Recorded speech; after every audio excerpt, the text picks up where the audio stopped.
Hi guys, welcome to my channel. Today நம்ம பார்க்க போகிறது ரீஜைசிங்கா அனிமீஸ் அப்படிங்கிற பிஎல் மேங்கா தான். ஸோ இந்த மேங்காவோட ஸ்டார்டிங்லேயே ரெண்டுக்கு தான் கிளாஸ் நடந்துகிட்ருக்கு.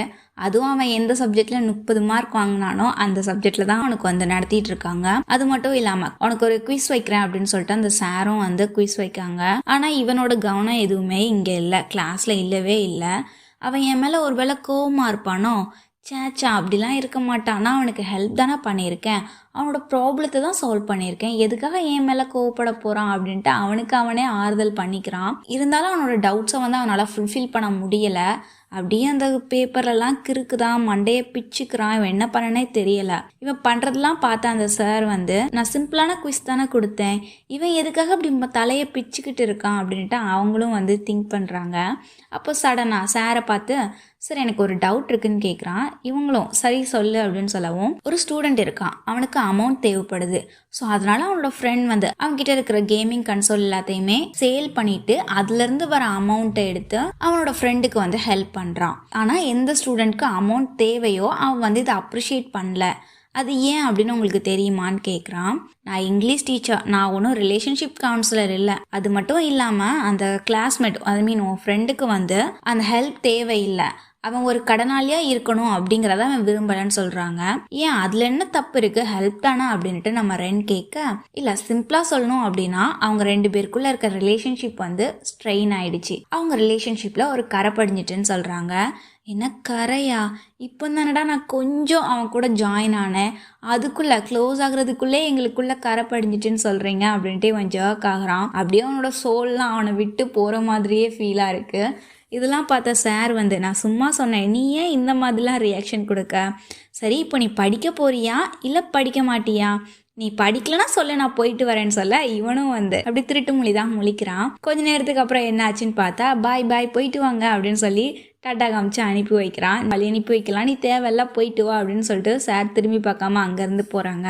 அப்போ இவன் அவனோட மொபைல் எடுத்து பார்க்குறான். ரிலேஷன்ஷிப் ஸ்ட்ரெயின் ஆயிடுச்சா, திங்க் பண்ணி பார்த்தேன் அப்படின்னாலும் எங்கள் ரெண்டு பேருக்குள்ள அந்தளவுக்கு ஒரு அண்டர்ஸ்டாண்டிங் இல்லை. எப்போவுமே சென் வந்து என்கிட்ட ஓப்பனாக பேச மாட்டான். எங்களோட ரிலேஷன்ஷிப்பை அவன் சீரியஸாக எடுத்துக்கிட்டானா இல்லையா, இல்லை நான் மட்டும்தான் க்ளோஸ் ஆகணும் அப்படின்னு நினைக்கிறேன்னா அப்படிலாம் இவன் வந்து ஓவர் திங்க் பண்ணிக்கிட்டு இருக்க. சேம் டைமில் இவனோட அங்கிள் கிட்ட இருந்து இவனுக்கு மெசேஜ் வருது, உனக்கு ஒன்று தெரியுமா, அவனோட கிளாஸ்மேட்டை வந்து நான் மறுபடியும் மீட் பண்ணேன், அதுவும் இந்த பார்ல அப்படின்னு சொல்லிட்டு அவங்க லொகேஷன்லாம் ஷேர் பண்ண இவனுக்கு அப்படி ஜர்க் ஆகுது. அது மட்டும் இல்லாம அவனோட அங்கிள் வந்து எக்ஸ்ட்ரா பிட் வேற போட்டு விட்டுருக்காங்க. அவனோட அங்கிள் இல்லை, அதனால நான் உனக்கு கண்டிப்பா ஹெல்ப் பண்ணுவேன், நீ ஒரி பண்ணிக்காத அப்படின்னு சொல்லிட்டு அவங்க ஆஃப்லைன் போக, இந்த சைட்ல அந்த அங்கிள் வந்து நம்ம சென்னை பிடிச்சி வச்சுக்கிட்டு, நீ இந்த வாட்டி ரொம்ப பண்ணிட்ட, என்கிட்டயே நீ ஏமாத்துற பாத்தியா, லாஸ்ட் டைமும் இதே மாதிரி தானே என்னை ஏமாத்தி ட்ரிக் பண்ணி விஜயிச்சா அப்படின்ட்டு அந்த அங்கிள் கேட்க, நான் ஒரு வாட்டி தான் வந்து உன்னோட ட்ரிக்குக்கெல்லாம் விழுவேன், இப்படி நான் எப்பவும் விழுவேன் அப்படின்னு நினைச்சிட்டு இருக்கியா அப்படின்ட்டு இவங்க தன்னைத்தானே பாராட்டிட்டு இருக்க. நான் தப்பு பண்ணிட்டேன் சாரி அப்படின்ட்டு சென் சொல்றான். குயிக்கா அவனோட மிஸ்டேக்கை நீ வந்து அக்செப்ட் பண்ணிக்கிட்ட,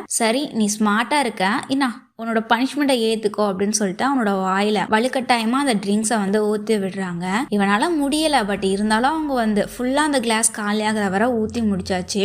இனிமேல் என்கிட்ட இந்த மாதிரி ட்ரிக்ஸ்லாம் பண்ணாத அப்படின்ட்டு அங்கிள் வந்து ஒரு வார்னிங் கொடுக்க, பணம் சம்பாதிக்கிறதே கஷ்டமா இருக்கு, அதில் இந்த மாதிரி விஷயம்லாம் பண்ண வேண்டியதாக இருக்கே அப்படின்ட்டு இவன் பெருமூச்சு விடுறான். இந்த மாதிரி ட்ரிக்ஸ் எதுவும் நீ பண்ணக்கூடாது அப்படிங்கிறதுக்காக நம்மளோட கேமை வந்து இன்னும் கொஞ்சம் டிஃபிகல்ட் ஆக்குவோமா அப்படின்னு சொல்ல, இப்போ என்ன சொல்ல போகிறாங்க அப்படின்ட்டு சென் வந்து கொஞ்சம் ஜர்க் ஆகுறான். யாரெல்லாம் லாஸ் ஆகுறாங்களோ அவங்க எல்லாரும் ஸ்ட்ரிப் ஆகணும் அப்படின்ட்டு அந்த அங்கிள் வந்து சிரிச்சுக்கிட்டே சொல்ல, சென்கி என்ன சொல்லனே தெரில, விட்டா போதுடா சாமி அப்படிங்கிற மாதிரி தான் அவன் முழிக்கிறான். இந்த சைட்ல சென்னும் வந்து வேக வேகமா வீட்டுல இருந்து கிளம்புறான். இருக்க பிரச்சனை போதாதுன்னு நீங்க வேற இன்னும் அதை வாட்ஸ்அப்ப பாக்குறீங்களே அப்படின்ட்டு இவன் விழுந்தடிச்சு ஓடி வர கால் பண்ணிட்டே வரான். பட் அங்கிள் எடுக்கிற மாதிரி இல்ல.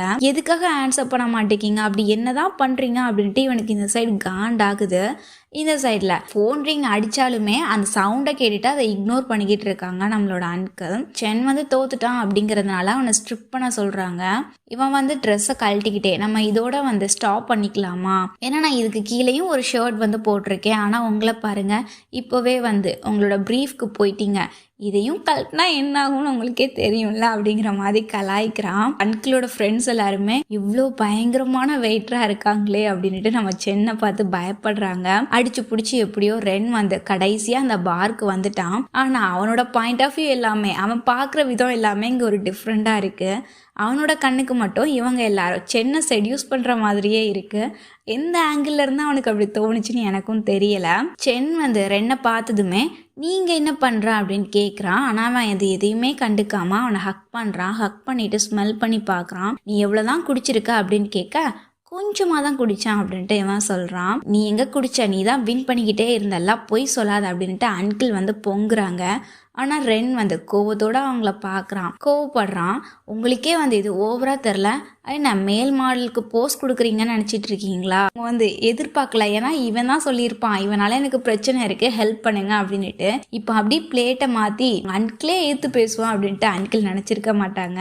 அவங்களே வந்து அவங்கள காம் டவுன் பண்ணிட்டு, உனக்கே இது ஓவரா தெரில, இங்கே நான் தான் வந்து எல்லாத்தையும் தோத்துட்டு அண்டர்வேரோட நிற்கேன், அவனை பார்த்து நீ வந்து விசாரிச்சிட்டு இருக்க, கொஞ்சமாச்சும் அங்கிள் மேலே உனக்கு அக்கறை இருக்கா அப்படின்ட்டு அங்கிள் திட்ட அவனை சுற்றி இருக்க அங்கிளோட ஃப்ரெண்ட்ஸ் எல்லாரும் மேல் மாடலா, எந்த ஆங்கிளில் பார்த்தா என் மூஞ்சிலாம் மேல் மாடல் மாதிரி இருக்கு அப்படின்ட்டு அவங்களுக்குள்ளே காமெடி பண்ணிட்டு இருக்காங்க. சென் வா போகலாம் அப்படின்ட்டு சென்னை பிடிச்சிடுறேன் இழுக்க, இல்லை என்னால் முடியாது, எனக்கு ரொம்ப மயக்கமாக இருக்கு அப்படின்ட்டு அவன் சொல்கிறான். எதிர்த்து ஒரு வார்த்தை கூட பேசலையே, அப்படியே அவனை முதுகில் தூக்கி போட்டு அங்கேருந்து கூட்டிகிட்டு போகிறான். இதெல்லாம் பார்த்த அங்கிள் வந்து இங்கே ஏதோ ஒன்று தப்பாக தெரியுதே அப்படின்ட்டு பார்க்குறாங்க. ஆனால் சென் வந்து எங்கே கூப்பிட்டு போகிறேன், என்னை விடு, எனக்கு இன்னும் ஒர்க் முடியலை, ஒர்க்கிங் ஹவர் வந்து எனக்கு இன்னும் பேலன்ஸ் இருக்குது அப்படின்னு சொல்லவும் இவனும் இறக்கி விடுறான். ஆனால் இன்னும் ரென் வந்து செம கோவத்தில் இருக்கான், எதுவுமே பேசலாம். அப்படியே அவனோட ட்ரெஸ்ஸை வந்து அம்மால தூக்கி போட்டுட்டு, இது உன்னோட ஒர்க்கா, அப்படி இல்லாட்டி அங்கே இருக்கிற மேல் மாடல்லாம் விட்டு வர உனக்கு இஷ்டம் இல்லையா அப்படின்ட்டு நம்ம ரென் வந்து சென்னை பார்த்து கேட்க, மேல் மாடலா அப்படின்ட்டு இவனும் முழிக்கிறான். எனக்கும் தெரியல அங்கே யார் வந்து மேல் மாடல் மாதிரி இருக்கான்ட்டு. உங்களுக்கு யாராவது அந்த அங்கிளோட கேங்ல மேல் மாடல் மாதிரி இருந்தாங்க அப்படின்னா கமெண்ட் பண்ணுங்க. இவன் கோவத்துல இன்னும் சென்னை கூட பார்க்காம அந்த சைட் பார்த்துட்டு இருக்க. நீ இப்போ ஏன் எதுவுமே சொல்லாம அமைதியா இருக்க? நீ இப்படி இருக்கிறத பார்த்தா நான் ஏதோ பெரிய தப்பு பண்ணிட்டு இங்கே வந்து நிற்கிற மாதிரி இருக்கு அப்படின்ட்டு சென் சொல்கிறான். கண்டிப்பாக இந்த மாதிரி இடத்துலலாம் வந்து ஒர்க் பண்ணணுமா அப்படின்ட்டு கேட்குறான். எந்த மாதிரி இடம் அப்படின்ட்டு சென் வந்து இவனை பார்த்து கேட்க, நான் வந்து எதுவும் சொல்லலை சரியா, உன்னை வந்து கீழ்த்தனமாகவும் நினைக்கல, நீ மிஸ் அண்டர்ஸ்டாண்ட் எதுவும் பண்ணிக்காத அப்படின்ட்டு ஃபர்ஸ்ட் சென்க்கு வந்து புரிய வைக்கிறான். நான் வந்து உன் மேலே பரிதாபம் தான் படுறேன் அப்படிங்கிற மாதிரி சொல்கிறான். இதெல்லாம் கேட்ட சென் வந்து, நீ தானே அந்த காயினை வந்து 80,000 கொடுத்து வாங்கினா, அதுவும் அந்த பழைய காயினை நீ தானே அப்படின்னு கேட்க, இவனும் வந்து தலையை சொல்லிடுறான். நீ கண்டுபிடிச்சிட்டியா, அதனால தான் கோவமா இருக்கியான்னு கேட்க, இல்லை நான் வந்து அதுக்காகலாம் கோவமா இல்லை, அந்த அமௌண்ட்டை ஏர்ன் பண்ணுறதுக்காக தான் நான் வந்து இந்த அளவுக்கு கஷ்டப்பட்டு உழைக்கிறேன். ஆனால் நீ எதுவுமே இல்லாமல், எந்த ஒரு கஷ்டமுமே இல்லாமல் ஈஸியாக எனக்கு எடுத்து கொடுக்குற, இதை பார்த்தா தான் எனக்கு ரொம்ப பொறாமையாக இருக்குது அப்படின்னு இவன் சொல்ல, நான் உனக்கு ஹெல்ப் பண்ணணும்னு தான் நினச்சேன், உன்னை வந்து வேறு எதுவும் நான் தப்பாக நினைக்கல அப்படின்ட்டு நம்ம ரென்னும் வந்து அவனுக்கு புரிய வைக்கிறான். நீ வந்து அந்த மாதிரி பண்ணல அப்படிங்கிறது எனக்கும் தெரியும் அப்படின்ட்டு சென்னும் சொல்கிறான். இந்த மார்னிங் எதுக்காக நீ என்கிட்ட பேசாமல் அங்கேருந்து போனா அப்படின்ட்டு இவன் கேட்க,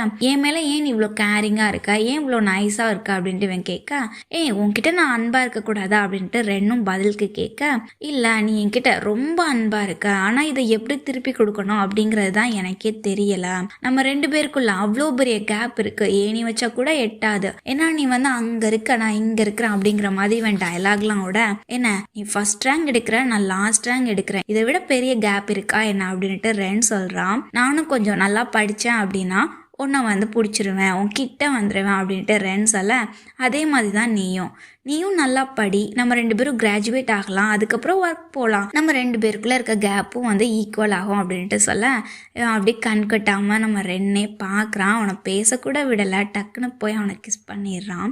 ஏன் இவ்வளோ சடனாக அப்படின்ட்டு இவன் மறுபடியும் கேட்க, இவன் மறுபடியும் போய் கிஸ் பண்ணுறான். ரெண்டு பேரும் ஒருத்தருக்கு ஒருத்தர் கண்ணாலே பார்த்து பேசிகிட்டு இருக்காங்க. அப்படியே க்ளோஸ் ஆகி கிஸ் பண்ணிகிட்டு இருக்க, இதுதான் உன்னோட ஃபர்ஸ்ட் கிஸ்ஸா அப்படின்ட்டு ரென் வந்து சென்னை பார்த்து கேட்குறான். அவனோட கிஸ்ஸெல்லாம் திருடிட்டு இதுதான் ஃபர்ஸ்ட் கிஸ்ஸான்னு வேற கொஷின் கேட்குறான். நானும் அப்படிதான் நினைக்கிறேன் அப்படின்ட்டு நம்ம சென்னும் சொல்ல, ஃபர்ஸ்ட் கிஸ்லேயே இவ்வளோ நல்லா பெர்ஃபார்ம் பண்ணுற அப்படின்ட்டு ரென் வந்து திங்க் பண்ணுறான். அவங்க ரெண்டு பேரும் அப்படியே க்ளோஸ் ஆக அதுக்கான ரியாக்ஷனும் வந்து அவங்களுக்குள்ள அவங்க பாடியில் வந்து கிரியேட் ஆகுது. சென் வந்து நீ ஹார்டாக இருக்கியா அப்படின்ட்டு டைரெக்டாக கேட்க, என்ன பேசுகிற நீ, அதுவும் இவ்வளோ சவுண்டாக கேட்குற, உனக்கு ப்ரைவசின்னு ஒன்று தெரியவே தெரியாதா, என்னமோ நான் மட்டும் இருக்கிற மாதிரி பேசுகிறேன், நீயும் வந்து என்னோட நிலைமையில தான் இருக்க சரியா அப்படின்ட்டு இவன் திரும்பிக்கிறான். சரி இப்போ நம்ம என்ன பண்ண, எப்படி சரி பண்ண அப்படின்ட்டு சென் வந்து அப்பாவியா கேட்க, சேம் டைமில் அவனோட அங்கிள் வந்து வாஷ்ரூம்ல இருந்து வெளில வராங்க. ஆமாம் நீங்கள் ரெண்டு பேரும் இன்னும் இங்கே என்ன பண்ணுறீங்க, ரெண்டு பேரும் அப்படியே கிளம்புனீங்கல்ல அப்படின்னு கேட்க, குடிச்சிருந்தோம்ல அதான் நிற்கிறோன்னு சொல்கிறான். என்ன சோப்ரப் பண்ணுறீங்களா, நீ தான் குடிக்கவே இல்லையா, பரவதுக்கு இங்கே நிற்க அப்படின்ட்டு அங்கிள் கேட்குறாங்க. இன்னும் விளாட்லாமா அப்படின்ட்டு அங்கிள் கேட்க, வேணாம் நீங்களாம் ரொம்ப இன்டென்சிவாக விளாடுறீங்க, எனக்குலாம் அது செட் ஆகாது, போயிட்டு வாங்க அப்படின்ட்டு இவன் வழி அனுப்பி வைக்கிறான். அம்மா உன் அங்கிள் வந்து எப்போவுமே இப்படி தானா அப்படின்னு கேட்குறான். இப்படின்னா எப்படி அப்படின்ட்டு நம்ம ரெண்டும் கேட்க, வைல்டாக ப்ளே பண்ணுறாங்களே அப்படின்னு சொல்ல, இதே மாதிரி தான் என் ஃப்ரெண்டும் சொல்லுவான் அப்படின்ட்டு இவன் விழுந்து சிரிக்கிறான். இந்த சைடில் அவனோட அங்கிள் வந்து இன்னும் அதே பாரில் தான் உட்காந்துருக்காங்க. அப்போ அவங்களோட ஃப்ரெண்ட் வந்து, அதான் அந்த பையன் போயிட்டான்ல, நம்ம வந்து இன்னும் இங்கே இருக்கவா இல்லை கிளம்பலாமா அப்படின்ட்டு அங்கிளோட ஃப்ரெண்ட் கேட்க, நம்ம இங்கே இருக்கலாம் அப்படின்ட்டு அங்கிளும் சொல்கிறாங்க. ரொம்ப நாள் ஆச்சு உன்னை பார்த்து, இவ்வளோ நாளாக என்ன பண்ணிகிட்டு இருந்தேன், எங்களோட கூட வெளில சுத்தாமல் அப்படி என்ன ஒர்க் அப்படின்ட்டு அங்கிள் கேட்க, சேம் டைமில் அவங்களுக்கு கால் வருது. இவங்களும் எடுத்து அந்த சைடு யார் பேசுகிறான் அப்படின்ட்டு ஹாப்பியாக கேட்க, நீ எங்கே இருக்கேன்னு சொல்லு, நானே உன்னை வந்து பிக்கப் பண்ணுறேன் அப்படின்ட்டு ஆப்போசிட் லைனில் இருக்கவங்க கேட்க, சொன்ன மாதிரியே அவங்களும் வந்து கொஞ்சம் நேரத்துக்கு அப்புறமா பிக்கப் பண்ணிக்கிறாங்க. இப்போ தான் நம்மளோட ரிலேஷன்ஷிப்பை வந்து சீரியஸாக எடுத்துக்க போகிறா அப்படின்ட்டு அங்கிளை பார்த்து அவங்க கேட்க, அதை தான் அவங்கள பிக்கப் பண்ணவங்க கேட்க, நான் சும்மா ட்ரிங்க் பண்ணதுக்காக தான் போனேன், உன்னை லவ் பண்றேன் அப்படிங்கிறதுக்காக என்னோட ஃப்ரெண்ட்ஷிப் சர்க்கிள் சோஷியல் லைஃப்லாம் விட்டு வர சொல்றியான்னு கேட்க, நான் எப்பவுமே உன்னை அதெல்லாம் பண்ணாத நிறுத்து அப்படின்லாம் நான் சொல்லவே இல்லை அப்படின்னு சொல்ல, ஆமா எனக்கும் தெரியும் நீ வந்து என்னோட ஃப்ரீடம்க்கு வந்து எந்த ஒரு ரெஸ்ட்ரிக்ஷனும் போட மாட்டேன் அப்படின்னு சொன்ன அப்படின்ட்டு அன்கிளும் இவங்களை பார்த்து தெனாவட்டா கேட்க, சடனா வந்து பிரேக் போடுறாங்க. பிரேக் போடுறதுல முன்ன போய் அன்கிள் விழ போறாங்க. உனக்கு ஃப்ரீடம் கொடுப்பேன்னு சொன்னேன், ஆனா ரெஸ்ட்ரிக்ஷன் போட மாட்டேன்னு சொல்லவே இல்லையா, டூ மச் ஆஃப் ஃப்ரீடம் கொடுத்தா கூட அது வந்து ஆபத்து தான் சொல்லவும், யாரா அப்படிலாம் ரூல்ஸ் போடுறான்னு பார்த்தா நம்ம ரென்னோட இங்கிலீஷ் டீச்சர் தான், லெக்சரர் தான் வந்து போடுறாங்க. அப்படியே அன்கிளை வந்து வெளில பிடிச்சி இழுக்கிறாங்க. நீ என்ன பண்ற அப்படின்ட்டு அன்கிள் உங்க கேட்க, உன்னை செக் பண்றேன் அப்படின்னு சொல்லிட்டு அவங்கள திருப்பி அவங்கள வந்து டச் பண்ண போறாங்க. பக்கத்திலே வராத, நீ எப்போ பார்த்தாலும் இதே தான் பண்ணிக்கிட்டே இருக்க, என்கிட்ட உனக்கு ட்ரஸ்ட் இல்லை அப்படின்னா நமக்குள்ள இந்த ரிலேஷன்ஷிப் வந்து தேவையே இல்லை, ட்ரஸ்ட் இல்லாத ரிலேஷன்ஷிப் எனக்கு வேணாம், நம்ம பிரேக்கப் பண்ணிக்கலாம் அப்படின்ட்டு அன்கிள் சொல்றாங்க. இப்போ வந்து உனக்கு கில்ட்டி இருக்கிறதுனால தானே இந்த மாதிரிலாம் சொல்ற, டச் பண்ணாத, பிரேக்கப் பண்ணிக்கலாம்னு சொல்றா அப்படின்ட்டு நம்ம வந்து மியூனே வச்சுக்குவோம். அந்த மியூ வந்து கொஞ்சம் கோவத்தோட கேட்க, கில்ட்டியா, எனக்கா உன்கிட்ட பேசவே முடியாது, தயவு செஞ்சு நீ என்கிட்ட பேசாத சரியா, நீ ஓவரா பண்ற, நான் லாஸ்டா ஒரு டைம் கேட்குறேன், என்னை டச் பண்ண விடுவியா மாட்டியா? மாட்டேன் அப்படின்ட்டு அன்கிள் சொல்லவும், சரி அப்போ நம்ம ஓவர் அப்படின்னு சொல்லிட்டு நம்ம மூவ் வந்து அது அந்த லெக்சரர் வந்து வேகமாக கார் எடுத்துட்டு அங்கே போகிறாங்க. அன்கிளை நட் ரோட்டில் பரிதாபமாக நிற்க விட்டாங்க. அங்கே இவ்வளோ சீன் போட்டாங்க, இங்கே வந்து பாருங்க மொக்க வாங்கிட்டு நட் ரோட்டில் நிற்கிறாங்க. நம்ம இன்னையோட ஓவர் முடிகிறோம், பிரேக்கப் அப்படின்னு சொல்லி பிரேக்கப் பண்ணிடுறாங்க. இந்த சைடில் ரென்னும் சென்னும் நடந்து போய்கிட்டு இருக்காங்க. இவனுக்கு யாராவது சவுண்ட் போட்ட மாதிரி கேட்டுச்சா, பிரேக்கப் பண்ணுற மாதிரி, அந்த வாய்ஸ் கூட என் அன்கிள் மாதிரி இருந்துச்சு அப்படின்ட்டு ரென் சொல்ல, ஏன் உனக்கு கேட்டுச்சா அப்படின்ட்டு நம்ம சென் கேட்குறான். அதுக்கப்புறமா சென் வந்து ரென்னை பார்த்து திரும்பிட்டு, நம்ம ரெண்டு பேரும் எப்போவாச்சும் பிரேக்கப் பண்ணுவோமா, நம்ம ரெண்டு பேரும் ரிலேஷன்ஷிப்ல இல்லைல்ல, ஸோ நமக்குள்ள பிரேக்கப்னு ஒரு விஷயம் வரவே செய்யாதுல்ல அப்படின்ட்டு சென் வந்து ரென்னை பார்த்து கேட்க, நீ தப்பா நினச்சிக்கிட்டு இருக்க, எனக்கு வந்து ஒன்று வேணும் அப்படின்னா நான் கண்டிப்பாக அதை அடைஞ்சிருவேன். ஒரு வாட்டி என்னோட பொருள் வந்து எனக்கு கிடைச்சிடுச்சு அப்படின்னா அதை எப்போவுமே நான் விட்டு கொடுக்கவே மாட்டேன். நான் பொருள்லாம் சொல்லலாம், அவனுக்கு பிடிச்ச திங்ஸ் வந்து அதுவும் வந்து பொருள் தானோ, அவனுக்கு பிடிச்சது வந்து நம்ம ரெண்டுக்கு கிடைச்சிடுச்சு அப்படின்னா எப்போவுமே விட்டு கொடுக்க மாட்டேன் அப்படின்னு சொல்கிறான். உண்மையாக தான் சொல்கிறியா? இப்போ உனக்கு வந்து நான் கிடைச்சிட்டேன், ஸோ வந்து என்னை எப்பவும் விட்டுற மாட்டேல்ல, உன்னோட வேர்டை வந்து நீ மீற மாட்டேல்ல, ப்ராமிஸ் பண்ணுவல அப்படிங்கிற மாதிரிலாம் சென் வந்து கேட்க, ரென்னும் வந்து அப்படி மூவ் ஆகுறான். மூவ் ஆகிட்டு எப்போவுமே நான் வந்து உன்னை விட மாட்டேன் அப்படின்னு சொல்கிறான். அதோட இந்த மாதிரி ஒரு லவ்லி ரொமான்டிக்கான வேலை வந்து இந்த சாப்டர் வந்து இன்னைக்கு க்ளோஸ் ஆகுது. ஸோ நம்மள நிறைய ஃபாலோவர்ஸ்க்கு வந்து எக்ஸாம் இருக்கு, எல்லாருமே வந்து நல்லா ப்ரிப்பேர் பண்ணுங்க, எக்ஸாம் நல்லபடியா எழுதுங்க. அவங்க எல்லாத்துக்குமே all the best. And video பார்க்க முடியாது அப்படிலாம் ஃபீல் பண்ணாதீங்க, நான் உங்களுக்கு அப்லோட் பண்ணி வைக்கிறேன், என்னால் முடிஞ்சிடவும் நான் அப்லோட் பண்ணி வைக்கிறேன், நீங்கள் லாஸ்ட்டாக வந்து மொத்தமாக சேர்த்து பாருங்க. எக்ஸாமில் நல்லா பண்ணுங்க. All the best and thanks for வாட்சிங்.